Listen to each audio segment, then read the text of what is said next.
Olá, pessoal! Começou a temporada de balanço, tanto nos Estados Unidos quanto aqui no Brasil. Então, fiquem de olho. Mas como sempre trago algo de importante para vocês da semana, hoje vamos falar principalmente dos resultados de Usiminas e da Vale.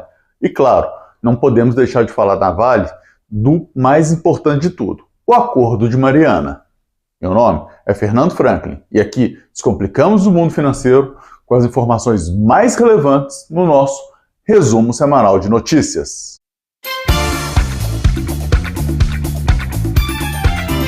Então vamos lá. Começando pelas notícias internacionais. Lá nos Estados Unidos, um ponto importante para a gente acompanhar é a confiança do consumidor, que subiu para 70,5 agora em outubro. Acima do que era previsto, que era inclusive uma queda, tá, pessoal? Então isso é um ponto interessante de a gente olhar. Outra expectativa que saiu por lá é a de inflação dos últimos 12 meses, que se manteve aí em 2,7% para agora em outubro. Né? Mas quando a gente pega um horizonte de 5 anos, a expectativa de inflação recuou de 3,1 para 3. É um ponto que a gente tem que levar em consideração, sabe por quê? Porque vai ter eleição daqui a 2 semanas.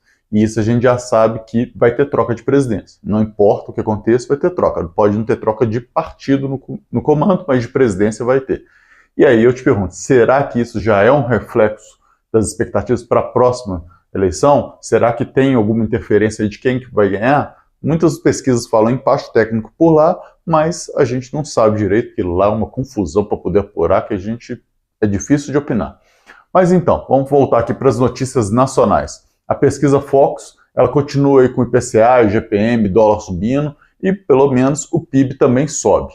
Mas não tem nada de destaque assim para a gente falar assim, vamos falar do IPCA, vamos falar do GPM. Não, é tudo altas leves.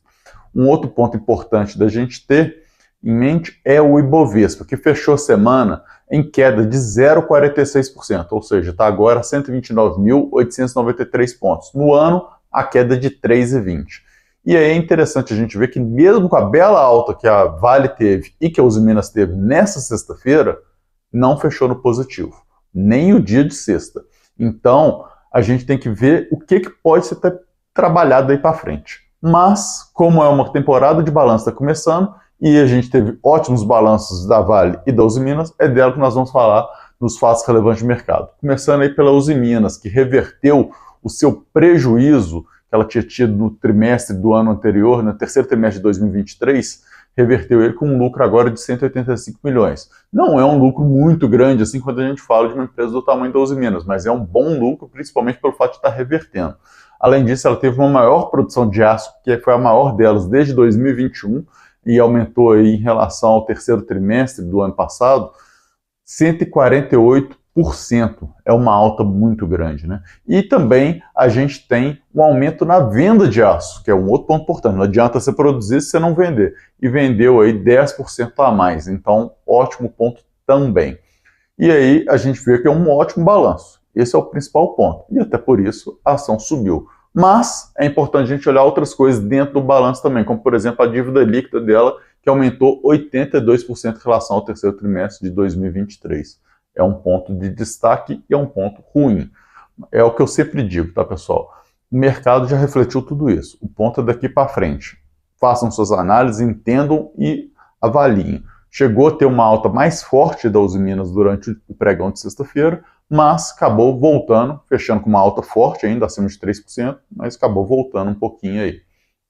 Vamos falar agora, então, da Vale, tá? Porque aí é outro destaque impressionante. E, obviamente, a gente já vai falar do Acordo de Mariana, que é o principal de tudo. A Vale teve um lucro líquido aí que foi 13% menor que o segundo trimestre de 24. Ruim. Foi 15% menor que o terceiro trimestre de 23. Ruim também. Mas 33% maior do que as expectativas aí de mercado. Quando a gente pega a média lá, né? Então, quando a gente pega essa média, ficou 33% acima. Pô, muito bom. Surpreendeu o mercado positivamente. Apesar de não ter sido um balanço que a gente fala assim, que balanço bom. Mas um resultado desse é bom porque vai acima do que o mercado esperava, ou seja, o mercado estava precificando uma coisa, veio algo melhor, né? Ou ainda que seja menos pior, se você quiser olhar dessa maneira, mas isso faz com que as ações subam. E aí, um outro ponto importante que a gente tem é o custo do minério, lá, o C1. ele foi 17% menor em relação ao segundo trimestre de 24 e 6% menor que o terceiro trimestre de 23. Isso é um ponto muito positivo dentro de um balanço de uma empresa que nem a Vale. Então, por isso que eu falo, a gente tem que olhar linha a linha, tem vários detalhes, né? O lucro já não foi tão bom, mas o custo foi muito bom. Então, tem que olhar tudo. Não adianta falar só uma linha, olhar a linha final, tem que olhar tudo para você poder analisar. O mercado está fazendo isso. Se você não fizer, alguém tem que fazer para você. E aí a gente está aqui para tentar ajudar nisso aí. Mas o ponto principal aí da Vale é o Acordo de Mariana. Então, fechou o acordo, assinou com o governo federal, assinou com o governo de Minas, governo do Espírito Santo e diversas outras entidades aí, públicas, né, principalmente, e fechou em 170 bilhões. E aí todo mundo fala assim, nossa, 170 bilhões, a Vale então tá complicado, como é que ela vai fazer agora daqui para frente? Calma, não é bem assim. Primeira coisa, são 170 bilhões, a Vale já previa aí cerca de 4,7 bilhões de dólar. Mas dos 170 bilhões, que é para esse acordo em relação ao desastre Mariana, a gente tem que levar em consideração que 50% desse valor que é a parte da Vale. Além disso, antes de chegar na parte da Vale, é só 50% do que a Samarco, que é a empresa que fez efetivamente o acordo, não conseguiu pagar. A Vale só assinou como acionista da Samarco. A Vale e a BHP que assinaram. Então, aquilo que a Samarco não conseguir pagar dentro do fluxo de caixa dela, dentro do que ela conseguir gerar de receita, ao longo de diversos anos, ela efetivamente vai ter que pagar 50%. Então, é importante a gente levar isso em consideração. Quando a gente olha, então, ela estava prevendo 4,7 bilhões de dólares. Ponto. Aumentou isso aí agora com uma projeção após esse acordo, aumentou apenas para 5,6 bilhões de dólares, o que a Vale está prevendo em pagar ao longo de 7 anos. Né? São 7 anos para poder pagar isso. Ou seja, aumentou apenas 0,9 bilhões. Apenas 0,9 bilhões. Não é tanto assim que nem a gente podia imaginar, tá? Vale lembrar que as projeções de Brumadinho, né, que ainda tem Brumadinho, somam outros 7 bilhões. Então tem muita coisa, mas também é espaçado em vários anos.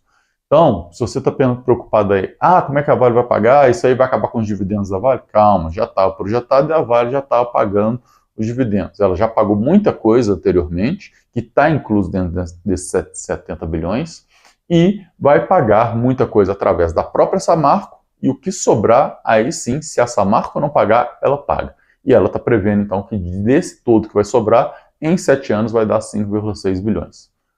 É muito? É. Em relação ao que foi o acidente, é muito? Talvez não, talvez sim. Agora, o que é o ponto importante? O ponto importante é que isso mexe, inclusive, com as incertezas da empresa. Reduz bastante porque resolveu a parte do Brasil. Ainda tem um ponto importante desse assunto de Mariana, que é Londres. Tem as ações rolando por lá. Mas um fato é que dos pontos principais da acusação lá em Londres era de que o Brasil não tinha resolvido o problema, que o Brasil não era capaz de resolver o problema que precisava ser feito lá. E aí isso joga um ponto de interrogação de se vai ser acatado ou não, já que o Brasil efetivamente resolveu o problema, fez um acordo, aparentemente um acordo suficiente, que mostra que o Brasil foi capaz de resolver aquilo que é referente a ele. Até porque se o acidente foi aqui no Brasil, a responsabilidade é do Brasil, né? É o local, o fato gerador aconteceu aqui. Então, o Brasil que tem que receber isso. Os impactos foram no Brasil, o dinheiro tem que ser cobrado pelo Brasil. Então, era isso que eu queria trazer para vocês hoje. Pense um pouquinho nisso, me conta nos comentários se você achou que esse acordo foi um valor justo ou não. Se você tem algum comentário em relação a ele, qualquer comentário positivo, negativo, se quiser me xingar, se quiser xingar a Vale, eu não estou importando aqui. Eu quero saber o que você está pensando a respeito desse acordo, porque eu acho que ele é muito importante para retirar incertezas aí do mercado, e toda incerteza que a gente retira, independente de como a gente retira ela, que é tendo a conclusão, e uma conclusão talvez negativa para a empresa, mas é uma incerteza a menos.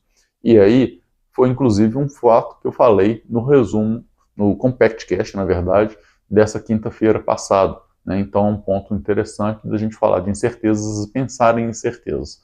Mas era isso. Deixe aí nos comentários para mim e até a próxima. Tchau, tchau.